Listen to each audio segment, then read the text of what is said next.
Hey, salut à tous et bienvenue dans cette nouvelle vidéo consacrée à TensorFlow. Aujourd'hui, on va faire de la classification d'images. Alors, il y a énormément de méthodes pour faire de la classification d'images. Aujourd'hui, on va s'intéresser à une méthode qui est assez simple, donc c'est pas la méthode qui produit les meilleurs résultats possibles, mais c'est déjà un bon début. On viendra ensuite on travaillera ensuite sur des méthodes un peu plus compliquées, mais là on va commencer simple. Et on va aussi, du coup, pour pouvoir commencer simple, on va prendre une dataset qui est simple. Et donc pour ça, on va s'intéresser à MNIST. Donc MNIST, c'est une dataset de nombres écrits à la main, et donc c'est des nombres donc labellisés. Donc on a plein d'exemples de 2, plein d'exemples de 3 et plein d'exemples de 4. Et pour chacun de ces images-là, on a un label qui est associé. Donc par exemple, on a des exemples d'images de 3 qui sont écrits à la main. Donc ces images, c'est des images de 28 pixels par 28 pixels. Donc elles sont en fait dans votre objet Python, en fait, vous aurez un tableau de 28 par 28 qui contient les pixels de l'image. Donc comment on va faire pour pouvoir travailler avec, avec des images? En fait, ce qui va pas mal changer par rapport à ce qu'on a fait jusqu'à présent, c'est que jusqu'à présent, on avait en fait généralement deux valeurs en fait en entrée. Et donc c'était deux valeurs numériques donc qui étaient mises dans un petit tableau. Et on travaillait avec ça. Là, ça va être un peu différent. Vous allez voir, c'est pas plus compliqué finalement. Ici, c'est différent parce que c'est une image qu'on a. Donc, comment on va pouvoir représenter cette image pour pouvoir l'envoyer dans notre réseau de neurones? Pour ça, on va transformer l'image. On va la transformer en la réécrivant en une seule ligne. Donc, l'idée, c'est que plutôt d'avoir 28, 28, 28, 28, vous aurez 28, 28, 28, 28, tout ça en une seule ligne. Donc on va redimensionner en fait le tableau de 28 pixels par 28 pixels pour le mettre dans un vecteur de 784 valeurs. 28 par 28, 784. Et donc une fois qu'on aura ce vecteur-là, on pourra l'envoyer dans notre réseau de neurones. Notre réseau de neurones, il prenait jusqu'à présent, on avait travaillé avec des réseaux de neurones qui prenaient seulement 2 entrées, mais on avait vu que ça aurait pu être 3, 4, 5 entrées, ça ne change rien. Il y a juste la structure du coup qui va changer, mais tous les calculs qu'on faisait étaient toujours valides. Ils seraient toujours valides si on augmentait la taille des entrées. Donc là, c'est ce qu'on fait, on augmente la taille le nombre d'entrées sur la couche d'entrée. On augmente ça et donc on a un vecteur de 784 valeurs. Ensuite, on va relier donc chacune des entrées à 10 neurones en sortie. Alors pourquoi 10 neurones en sortie? On a 10 neurones en sortie parce qu'en fait, on a donc 10 classes dans notre dataset. Notre dataset, c'est donc des nombres qui vont de 0 jusqu'à 9. Donc 0, 1, 2, 3, 4, 5, 6, 7, 8, 9. Donc 10 valeurs. Donc chacun des neurones en fait en sortie va s'intéresser à la prédiction d'une classe donnée. Donc ce neurone-là va s'intéresser à la classe 0. Celui-ci va prédire la classe 1. Celui-ci va prédire la classe 2, etc. pour les autres neurones. Donc vous voyez qu'on n'a pas en fait un réseau de neurones avec plein de couches cachées, une profondeur comme ça. Là on est vraiment sur un truc super simple. On a 784 entrées qui est donc notre image représentée en un vecteur. Et on a 10 neurones en sortie. Tout simplement, pour les 10 neurones pour les 10 classes. Et donc chacun des neurones en sortie prend en entrée les valeurs de chacune des entrées multipliées par le poids plus le bias. Donc ça, c'est la formule qu'on a vue jusqu'à maintenant. Donc la valeur de préactivation de ces neurones-là, comment on les calcule, comme on a fait jusqu'à présent avec cette formule-là. Donc la valeur de la préactivation. On se retrouve donc avec des valeurs linéaires. Donc là, pour le moment, je n'ai rien de compliqué. Donc chacun des neurones-là va avoir ses valeurs de préactivation comme ça. Donc là, l'idée, ça va être à partir de là de déduire quelle est la prédiction du neurone. Donc pour ça, on pourrait déjà le prédire à partir de là en regardant la valeur la plus haute, mais nous on veut un résultat qui soit un peu plus concis, un peu plus propre. Donc on va transformer ces valeurs-là en probabilité. C'est ce qu'on faisait avec la sigmoïde, c'est qu'on ne prenait pas la valeur de la préactivation. La valeur de la préactivation, on l'envoyait dans la sigmoïde pour pouvoir transformer la valeur en une probabilité. La sigmoïde, je vous rappelle ce que c'était, ça prend n'importe quelle valeur en entrée et ça transforme le résultat dans le range 0,1 pour avoir une probabilité. Et donc là, le but, donc la sigmoïde marchait bien sur qu'un seul neurone en sortie, donc là, mais là, il y en a 10. Donc on ne va pas pouvoir utiliser la sigmoïde sur chacun des neurones parce que les valeurs seraient indépendantes les unes des autres. Or là, on veut une probabilité qui prenne en compte toutes ces valeurs-là, toutes les valeurs de Z. Enfin, toutes les valeurs de chacun des neurones de sortie.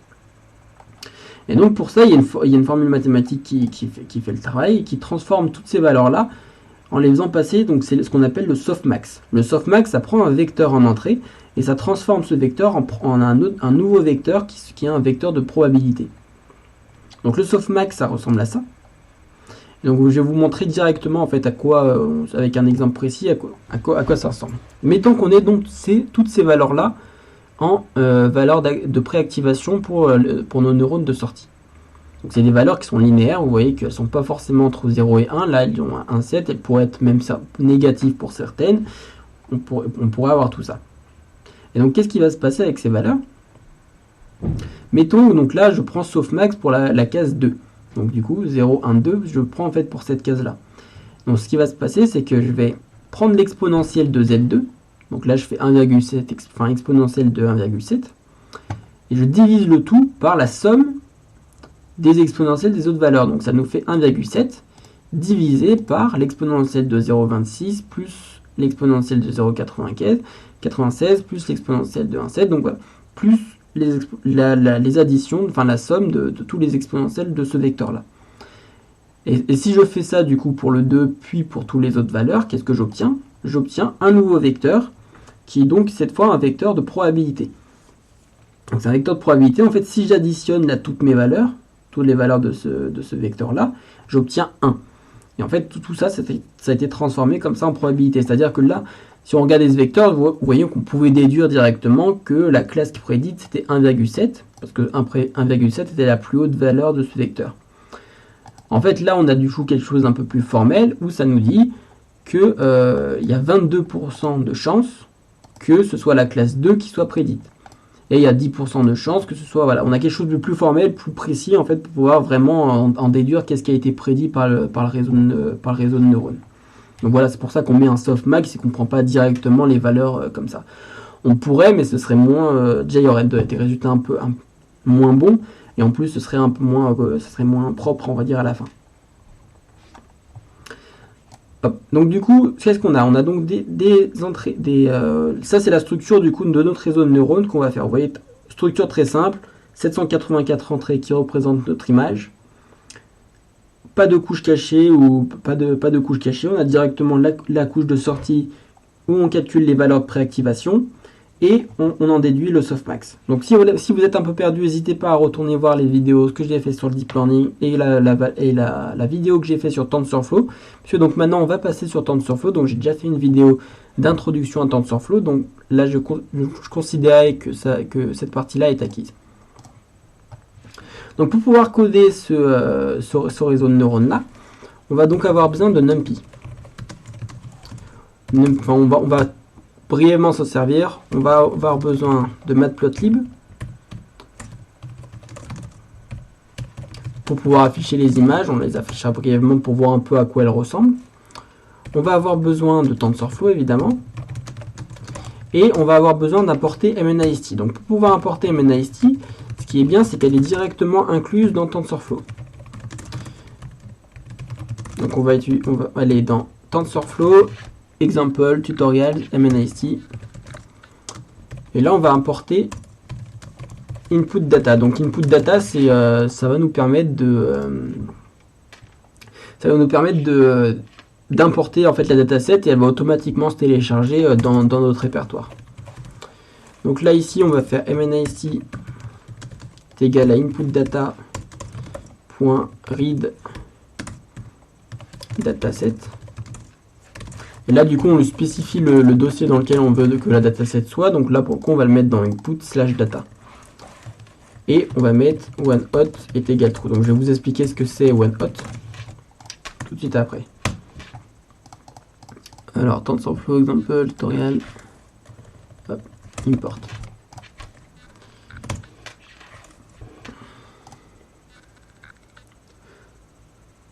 Alors, qu'est-ce que j'ai oublié?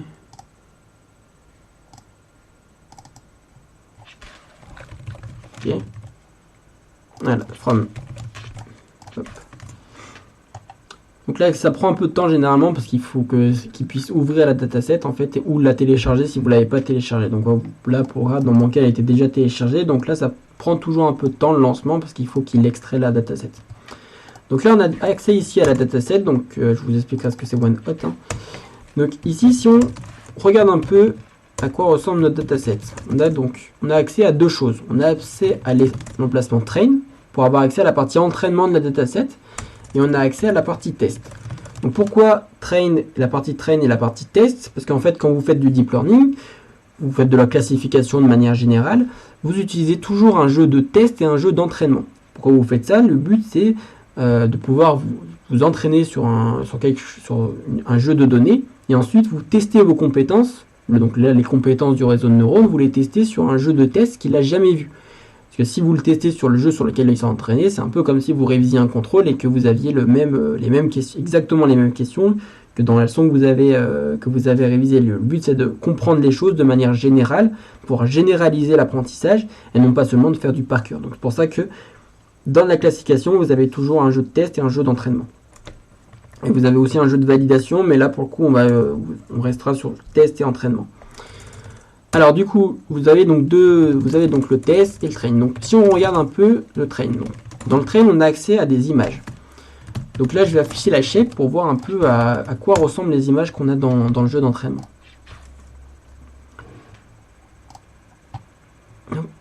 Voilà, donc là, on a 55 000 images de 784 pixels. C'est donc de 55 000 exemples de vecteurs qui font une taille de 784. Donc c'est les 784 valeurs que je vous parlais tout à l'heure pour les images de 28 par 28.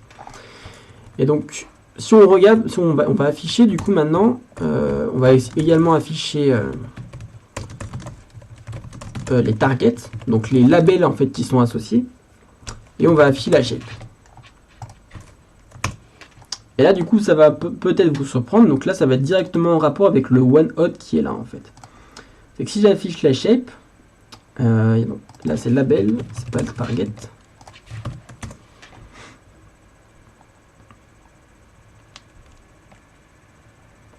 Hop, voilà, si je l'affiche, on a 55 000 valeurs de 10 valeurs. Donc on a des vecteurs de 10 pour les targets. Donc pour les labels target, la même chose.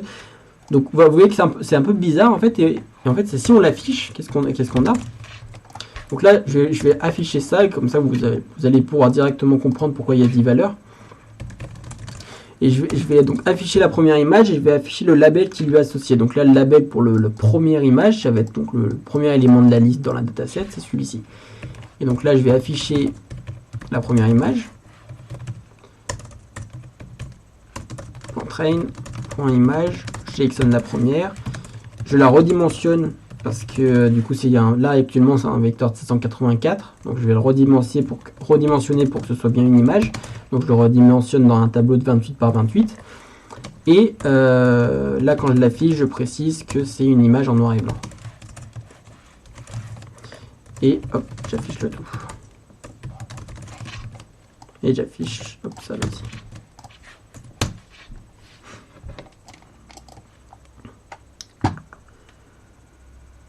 Voilà, alors voilà, quand on fait ça, du coup, on obtient donc un set. Donc là, la première image de la dataset, c'est un set.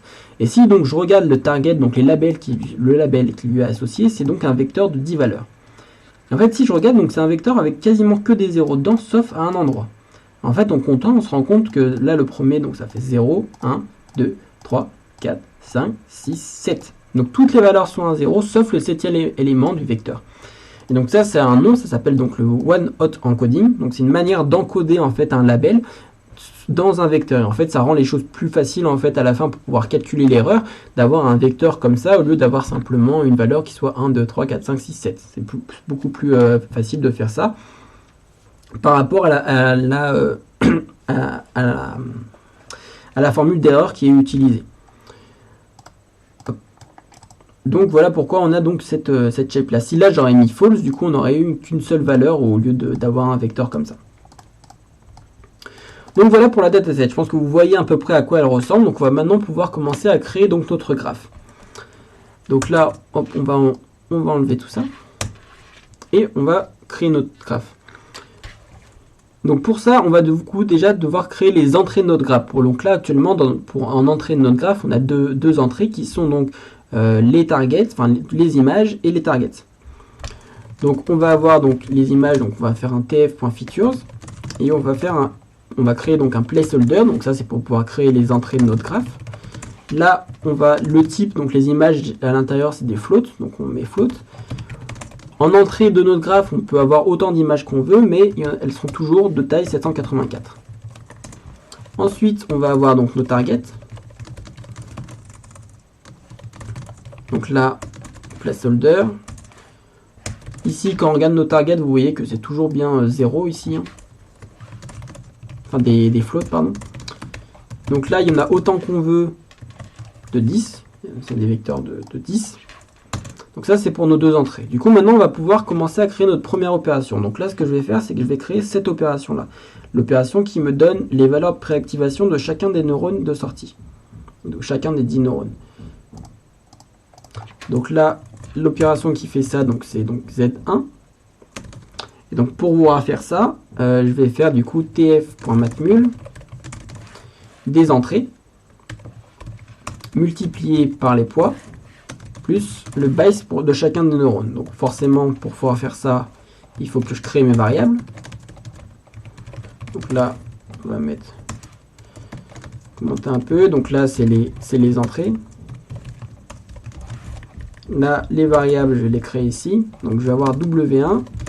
Donc W1, ça va être quoi? Ça va être une matrice du coup qui va permettre de faire en fait l'opération, qui va permettre de faire l'opération, cette opération pour toutes les entrées. Donc ça va être une matrice de 784 par 10. Donc pour chacune des entrées ici est reliée à tous les neurones de sortie. Donc 784 par 10.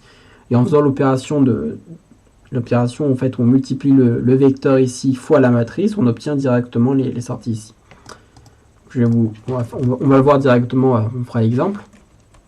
Donc là, donc là, on va faire un random normal. Donc on va créer en gros de manière random tous nos poids.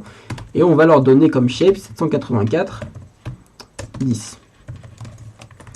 Et là, ici, pour le base, on va faire la même chose.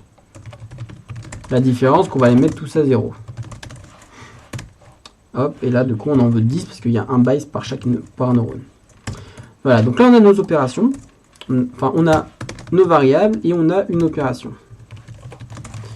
Donc maintenant, on va pouvoir créer la session. Donc la session qui contient le graphe.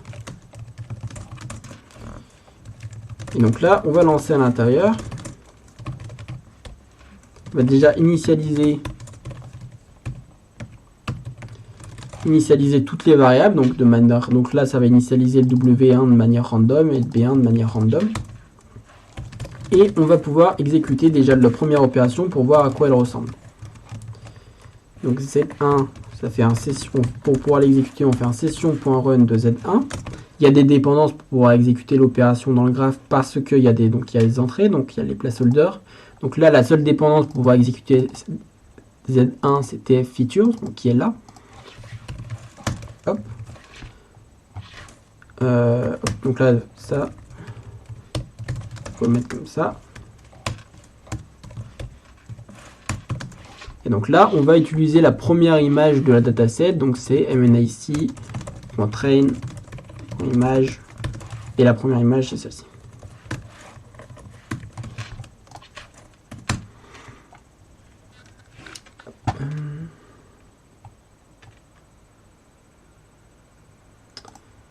Alors ici, là j'ai fait une erreur, c'est pas... Hop.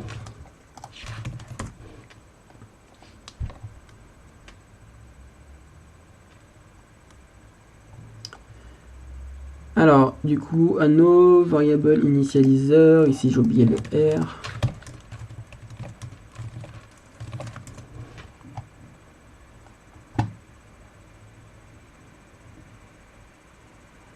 Voilà, donc là Z1, on voit que on a donc nos 10 valeurs des neurones en sortie. Donc 1, 2, 3, 4, 5, 6, 7, 8, 9, 10. On a donc 10 valeurs. Donc vous voyez qu'on a des valeurs qui sont négatives, des valeurs qui sont positives. C'est des valeurs linéaires qui fluctuent. Donc c'est un peu chiant, on va dire, de voir directement là-dedans qu'est-ce qui a été prédit. Donc là, si on peut voir peut-être que le 22, là, le 22, c'est la valeur qui est la plus haute ici. Donc 0, 1, 2, 3, 4. Donc là, le réseau n'est pas du tout entraîné. Donc là, il m'a prédit que le 7, c'était un 4.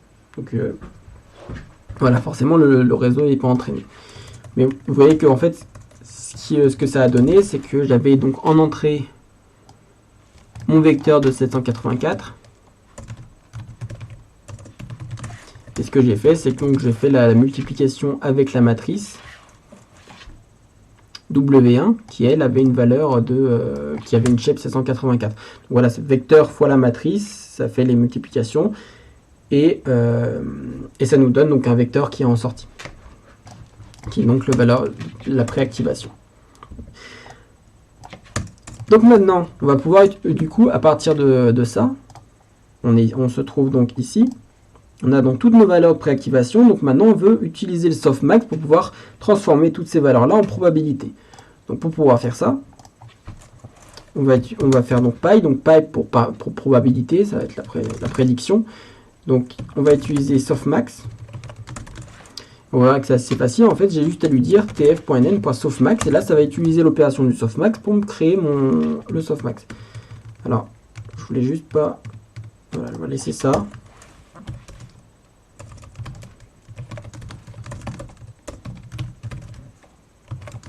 Softmax de Z1. Donc maintenant, si j'exécute softmax, ici je vais avoir donc mes deux vecteurs avec du coup softmax qui est donc le vecteur en sortie. Voilà, donc là j'ai Z1, il vient des valeurs linéaires, et là donc j'ai le softmax avec des valeurs entre 0 et 1. Et pour alors là du coup Python il me les arrondit, du coup ça me met, donc c'est un peu plus chiant de regarder. Mais si je veux vraiment avoir mon résultat correctement, ce que je peux faire, c'est de faire np.argmax. Argmax, ça va me dire en gros, c'est cette valeur-là dans le vecteur qui est le plus grand, qui est la plus grande valeur. Hop, alors, on va faire...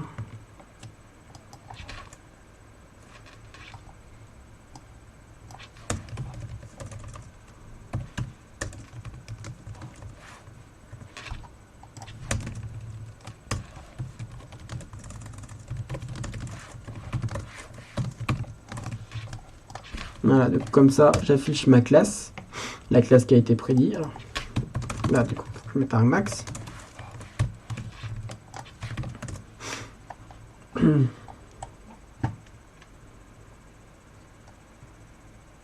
Voilà, du coup, là, ce qui s'est passé, c'est que je sélectionne du coup la valeur la plus haute dans mon softmax et ça me donne du coup la classe qui a été faite. Donc ça, j'aurais pu le faire exactement la même chose ici, mais c'est pour vous donner l'idée générale. On a le softmax, on prend la probabilité la plus haute, donc la valeur la plus haute, et ça nous donne notre valeur. Et on utilise le softmax, pourquoi? Parce que c'est mieux pour les calculs à la fin, quand on va calculer l'erreur, d'avoir déjà tout en probabilité. C'est beaucoup mieux d'avoir ça comme ça. Le réseau de neurones va converger plus vite avec des valeurs qui sont sous forme seulement entre 0 et 1, sous forme de probabilité. Et ça permet aussi de faire les comparaisons avec le vecteur one-hot. Ça permet de faire une comparaison qui est beaucoup plus efficace que si on aurait dû faire avec des valeurs qui étaient linéaires. Ça aurait été n'importe quoi. Donc du coup, maintenant, on a donc nos opérations. Donc là, maintenant qu'on a ces opérations-là, on va pouvoir définir on va pouvoir définir l'erreur. Donc pour pouvoir définir l'erreur, on va pas utiliser la même fonction d'erreur qu'on avait fait jusqu'à présent. On va utiliser une fonction d'erreur qui va utiliser le fait que là on a des targets sous forme de one-hot vector et qu'on a des softmax en sortie. Donc je ne vais pas entrer dans les détails de cette fonction-là d'erreur. TensorFlow là il nous donne en fait directement une manière de faire cette fonction-là. Donc si vous voulez aller voir en fait ce qu'on va utiliser, ça s'appelle cross entropy. Voilà, softmax. Donc du coup j'imagine peut-être qu'on doit pouvoir trouver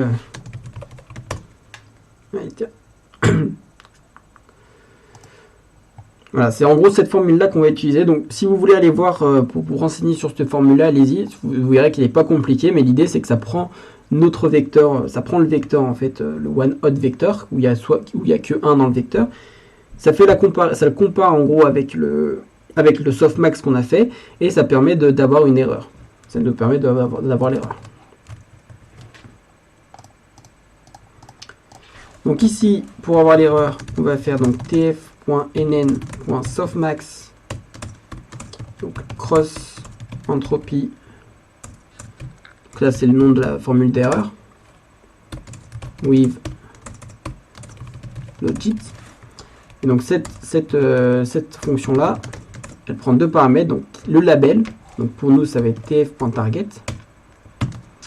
Elle prend la valeur logique, donc là la logit ici c'est pas le softmax, c'est le Z1 ici. C'est la valeur juste avant le softmax, donc c'est les valeurs linéaires. Donc là on a donc Z1. Et donc notre objectif c'est de minimiser donc l'erreur. Donc train step. Train, on va mettre train.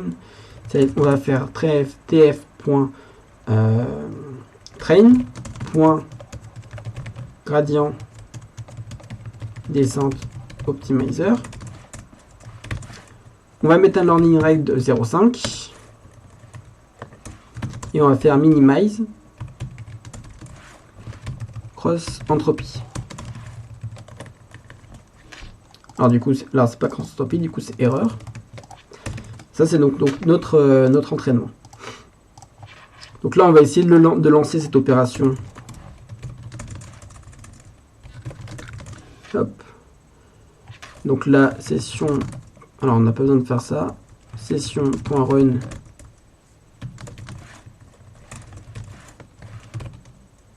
train les dépendances qu'il a besoin. Alors les dépendances qu'il y a besoin, du coup il y a besoin forcément des features. Donc là on va mettre seulement la première et il va avoir besoin des targets. Donc pour avoir les targets, on va mettre, donc là on va faire un entraînement juste sur la première image et sur le premier label, juste pour voir si tout est ok de ce côté là. Donc là ça va être label 0 et on exécute ça.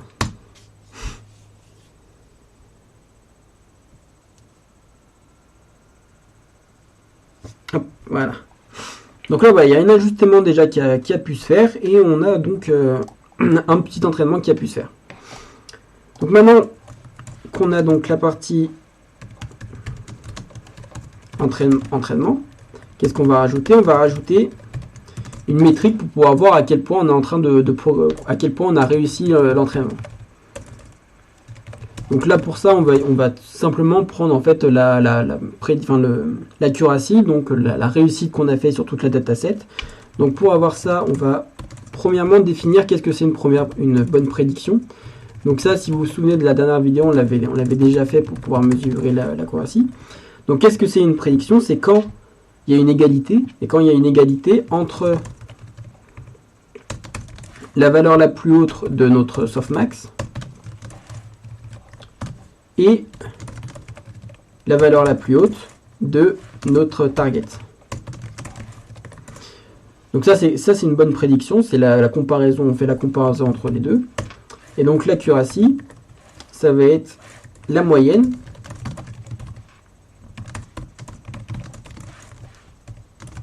donc là on transforme en gros nos valeurs, parce que là juste au-dessus on avait des booléens, donc là on les transforme en float et du coup on fait le changement. Et on fait la moyenne, grosso modo, on va avoir soit des 1, soit des 0, et on fait la moyenne du coup de ce tableau-là, et on obtient l'accuracy. On exécute ça pour voir si cette opération a bien fonctionné.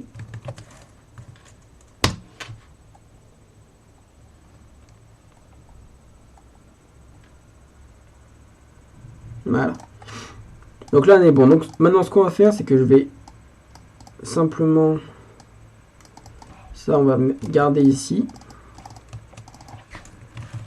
On va mesurer comme ça l'accuracy à la fin. On va le mesurer non pas sur juste une partie, on va le mesurer sur tout le test. On va mesurer l'accuracy sur tout le test.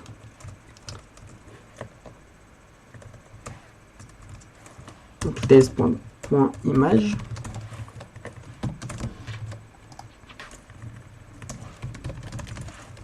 Et là, on affiche donc l'accuracy.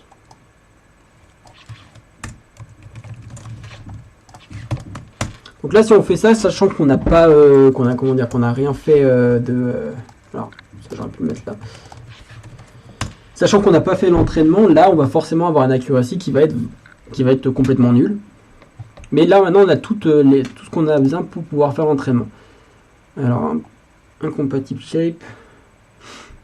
Donc là c'est parce que ici j'ai pas mis... là c'est le test.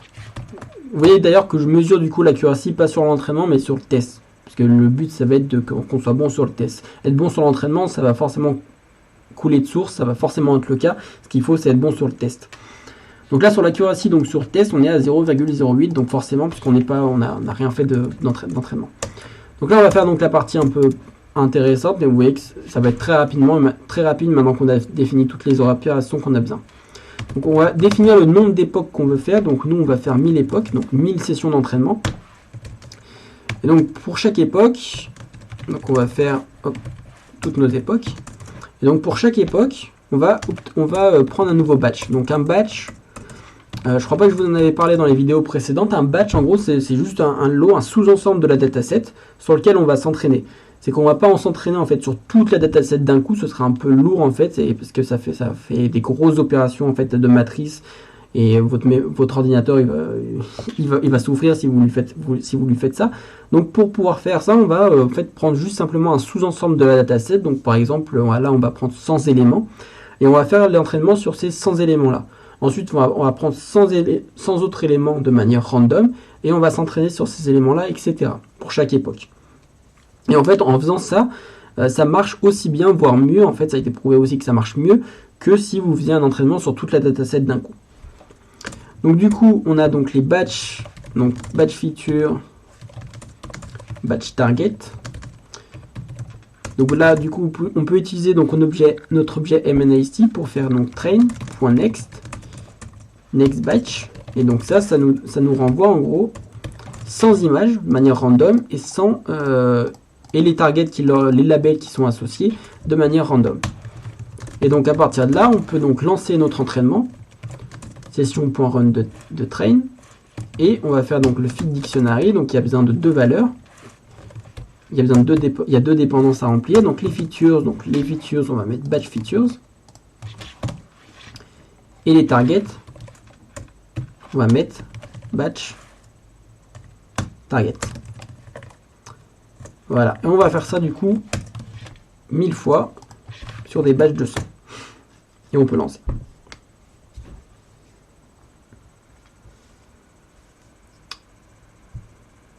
Voilà. Et là du coup, maintenant qu'on a fait du coup ces optimisations là, on est capable de prédire à 87%. Donc on a 87% de réussite. Donc 87% du temps sur le test, on a fait une bonne prédiction. Donc c'est pas parfait, mais c'est déjà un bon début, sachant que notre réseau il est vraiment super petit, super light. La dataset, elle n'est pas super compliquée, mais le réseau était vraiment light. Donc on a réussi à faire du coup une classification à 97%. Donc juste ce qu'on va faire, c'est qu'on va par exemple réafficher ce qu'on avait là-haut. On va afficher en fait la prédiction sur la première image de la dataset. On vous rappelle que c'était un 7. Et donc là, mettons si je calcule après l'entraînement une prédiction, donc je vais faire py donc la prédiction. Donc hop, on va laisser py.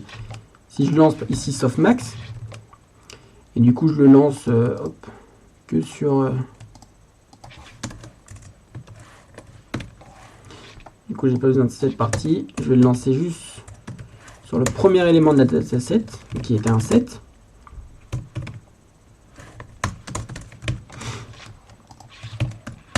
Hop, je lance. Il faut que je l'affiche aussi.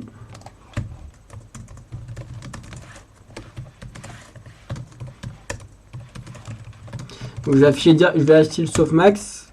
Donc j'affiche le softmax qui est trouvé du coup pour la première image et je vais afficher également la classe. Donc pour avoir la classe, on fait la valeur la plus haute du softmax et donc np.max de py.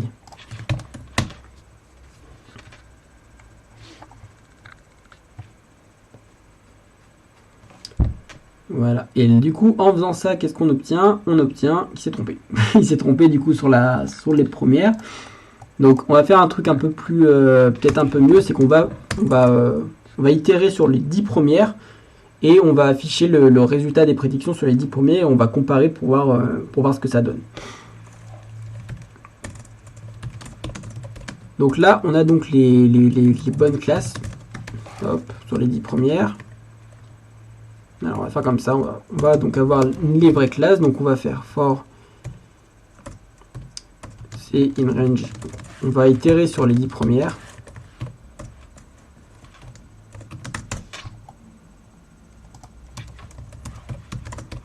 Voilà, comme ça on va garder notre bonne prédiction ici. Hop. Voilà, et pour chacune des prédictions qu'on fait, on va du coup mettre la classe qui a été prédite là à l'intérieur. PyCLS np.argmax de Py. Et on va également du coup regarder la vraie prédiction qui normalement a dû être faite. Donc on ajoute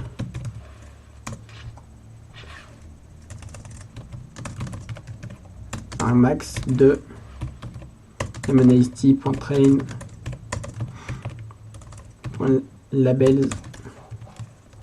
Voilà. Du coup, à la fin, on va pouvoir afficher les deux tableaux. Donc les vraies classes qui étaient attendues et les prédictions. Espérons qu'il n'y ait pas énormément d'erreurs, mais normalement, en fait, on ne devrait avoir de l'erreur en fait que par rapport aux 97% de réussite en fait qu'on a vu plus bas. Ça devrait être à peu près du même ordre. Donc voilà. Donc les vraies classes qui étaient attendues. Donc là j'ai itéré 0, train, ok. Donc les vraies classes qui étaient attendues, donc il y avait 4, 1, 9, 9, 9, 1. Et donc il a prédit 4, 1, 9, 9, 1, 6, 3, 3. Donc là il a tout prédit en fait correctement. Donc du coup c'est plutôt bien. C'est plutôt bien. Alors on a peut-être dû afficher le test en haut tout à l'heure, je sais plus, je vous avoue je sais plus. Mais bon, là ça a l'air du coup d'être plutôt pas mal. Donc voilà. Vous voyez qu'on a réussi, donc j'ai dû peut-être faire une erreur, je sais plus quelque part, mais bon, en tout cas on voit qu'on a donc les bonnes prédictions en fait qui ont pu être faites, donc là c'est pas mal.